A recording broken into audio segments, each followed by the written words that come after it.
গতকালকের ঘটনা আপনারা শুনেছেন, এই যে বইলোর বাসকুড়ি এ নবীর উম্মত, এই ছেলেটা সে নাকি অনলাইনে জুয়া খেলতো।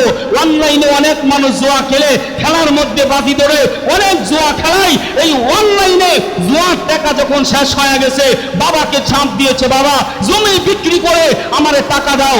বাবা বলে এত কষ্ট করে আমি জমি জোগাড় করেছি, জমি কিনেছি, আমি জমি বিক্রি করে আমি তোমাকে টাকা দিতে পারবো না। এই যে বাবা টাকা দেয় নাই বলে, জুয়া খেলার নিশার টাকা বাবা দেয় নাই বলে রাত্রে বেলায় নিজের মাকে, গর্ভধারিণী মাকে গলা টিপে হত্যা করেছে। নাউজুবিল্লাহ। মাকে হত্যা করার পরে বাবাকে কোড়াল দিয়ে আঘাত করে বাবাকেও হত্যা করেছে। নাউজুবিল্লাহ বলেন। কেমন কুলাঙ্গার সন্তান, কেমন নির্লজ্জ সন্তান হইলে নিজের গর্ভধারিণী মাকে, নিজের বাবাকে হত্যা করতে পারে? তাহলে চিন্তা করেন, জুয়া আর মদ এগুলো কত কোন পর্যায়ে চলে গেছে। এগুলোর জন্য আজকে নিজের গর্ভধারিণী মাকে, বাবাকে হত্যা করে যেই সন্তান মা বাবাকে হত্যা করে, ওই সন্তানের কপালে পশ্চিমকালেও আল্লাহ জান্নাত দিবে না, তার কপালে জান্নাত নাই। জোরে কোন ঠিক না? এখন যে এই যে ছেলে মেয়েরা আজকে মদ খাইতেছে, গান দেখাইতেছে, এই টাকাগুলো তো বাবারাই দিতেছে, গার্জিয়ানরাই দিতেছে।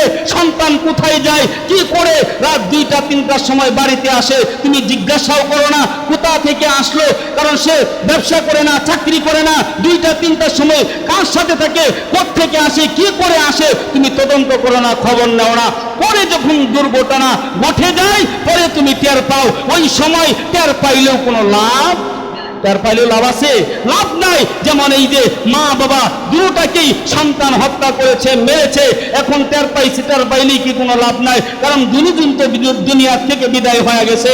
এই জন্য মুসলমান এই মদের নিশা থেকে, গাঞ্জার নিশা থেকে নিজের ছেলে মেয়েদেরকে হেফাজত রাখতে হবে, নিজেকেও হেফাজত করতে হবে, বাজে নিশা থেকে নিজেকেও বাঁচাইতে হবে। যদি বাঁচাইতে পারেন তাহলে সন্তানের ভবিষ্যৎ ভালো হবে, আপনাদের ভবিষ্যৎ ভালো হবে।